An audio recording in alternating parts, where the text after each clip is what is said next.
पुनर्जन्म के बाद मैंने 1 मीटर लंबी ब्लैक मम्बा को जिंदा ही निगल लिया। उसका शरीर बहुत बड़ा था, लेकिन मैं फट जाने जैसा दर्द सहकर भी उसे पूरा निगलना चाहता था, क्योंकि पूरी दुनिया में भयानक बदलाव आने वाला था। दुनिया के 70% जीव विकराल म्यूटेंट बन जाएंगे, और मेरे सामने मौजूद यही ब्लैक मम्बा पिछले जन्म में एक भयानक ब्लैक ड्रैगन बन गई थी। इसलिए बदलाव शुरू होने से पहले अगर मैं इसे निगल लूं, तो मैं और ब्लैक मम्बा साथ में विकसित हो सकते हैं। इस समय मेरा पुनर्जन्म बदलाव शुरू होने से सिर्फ 3 घंटे पहले हुआ था। मैं तुरंत क्लासरूम से बाहर भागा और पहाड़ी के पीछे वाले जंगल की तरफ दौड़ा। वहां मैं पागलों की तरह ब्लैक मम्बा को ढूंढने लगा। इस जन्म में सिर्फ मुझे ही उसकी असली ताकत का पता था। पिछले जन्म में उसने उन सभी सुपर वॉरियर को कुचल दिया था। सुपर वॉरियर वही बन सकते थे जिन्हें बदलाव शुरू होने से पहले आर्मर पावर जाग जाती थी। पिछले जन्म में मैंने बहुत कोशिश की, लेकिन मेरी आर्मर कभी जागी ही नहीं। आधी जिंदगी संघर्ष में बीत गई और आखिर में मैं म्यूटेंट जीवों का शिकार बन गया। इसलिए इस जन्म में मैंने दूसरा रास्ता चुनने का फैसला किया। 2.5 घंटे बाद आखिरकार मुझे झाड़ियों के बीच एक पूरी तरह काली ब्लैक मम्बा दिखाई दी। वो पेड़ की छाया में आराम कर रही थी। मैं सोच ही रहा था कि उसे जिंदा कैसे निगलूं। तभी थोड़ी दूर से एक बिल्ली के म्याऊं करने की आवाज आई। एक काफी ताकतवर काली बिल्ली भी उस ब्लैक मम्बा को देख चुकी थी। उसकी आंखें चमक उठीं और वो दबे पांव उसकी तरफ बढ़ने लगी। दोनों के बीच मुश्किल से 30 सेंटीमीटर की दूरी बची थी कि अचानक ब्लैक मम्बा उछल पड़ी। बिल्ली और सांप के बीच भयंकर लड़ाई शुरू हो गई। कुछ ही देर में चकराई हुई ब्लैक मम्बा भागने की कोशिश करने लगी, लेकिन बिल्ली इतनी स्वादिष्ट लंबी स्नैक को कैसे जाने देती। उसने फिर कई बार अपने पंजों से हमला किया। थोड़ी ही देर में ब्लैक मम्बा बुरी तरह घायल होकर मरने जैसी हालत में पहुंच गई और उसके पास पलटकर लड़ने की ताकत भी नहीं बची। जैसे ही काली बिल्ली गर्व से उसकी तरफ बढ़ी और उसे खाने वाली थी, मैं अचानक झाड़ियों से बाहर कूद पड़ा। बिल्ली डरकर एक झटके में कई मीटर दूर जा पहुंची और मुड़कर मुझे घूरने लगी। मैंने उसकी तरफ ध्यान नहीं दिया। मैंने आधी मरी हुई ब्लैक मम्बा को एक हाथ से उठाया और समय देखा। 4:59। अच्छा हुआ मैं समय पर पहुंच गया। दूर बैठी काली बिल्ली अभी भी मुझे घूर रही थी। अगर मैं बीच में नहीं आता तो वो अब तक ब्लैक मम्बा को खा चुकी होती, लेकिन मुझे पता था कि वो उसे कभी नहीं खा पाएगी, क्योंकि अभी 59 मिनट और 30 सेकंड हो चुके थे। कुछ ही पल में औरोरा आने वाली थी।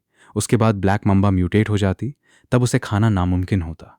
मेरा दिल तेजी से धड़कने लगा। मुझे आखिरी 20 सेकंड के अंदर इस 1 मीटर लंबी ब्लैक मम्बा को निगलना था।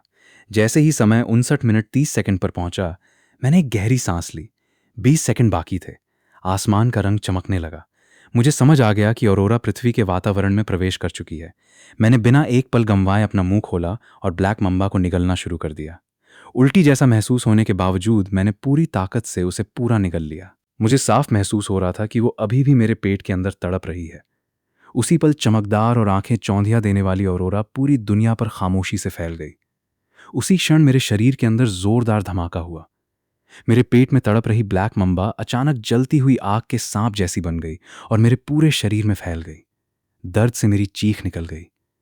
उसी समय मेरे जीन तेजी से बदलने लगे। कामयाब हो गया। अचानक मेरे दिमाग में एक मासूम सी आवाज सुनाई दी। मास्टर, मैं वही ब्लैक मम्बा हूं जिसे आपने निगला है। आप तो पुनर्जन्म लेने वाले इंसान निकले।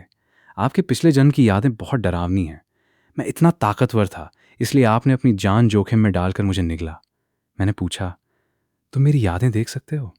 उसने जवाब दिया, मास्टर, अब हम दोनों एक ही हैं। हमारे बीच कोई फर्क नहीं रहा, लेकिन शरीर का नियंत्रण पूरी तरह आपके पास है। मैं बोला, माफ करना, मुझे समझ नहीं आ रहा क्या कहूं।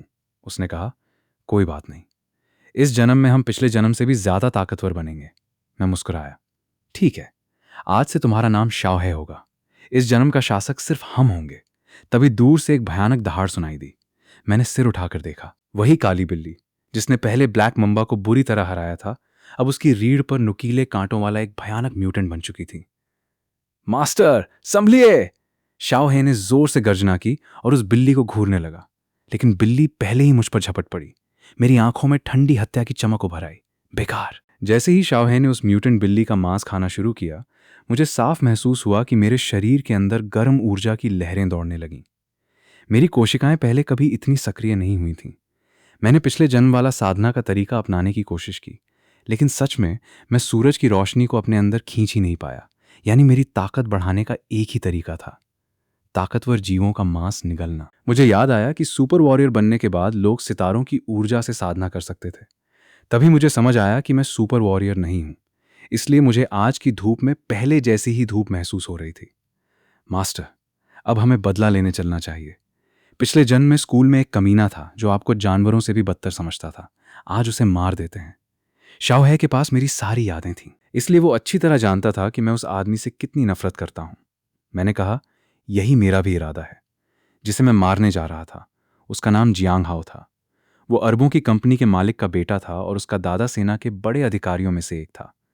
हालांकि रहस्यमयी औरोरा पूरी दुनिया पर फैल चुकी थी, लेकिन अगले 3 घंटे तक बड़े पैमाने पर म्यूटेशन शुरू नहीं होने वाला था। जब मैं स्कूल के गेट पर पहुंचा तब छुट्टी हो चुकी थी और बहुत सारे छात्र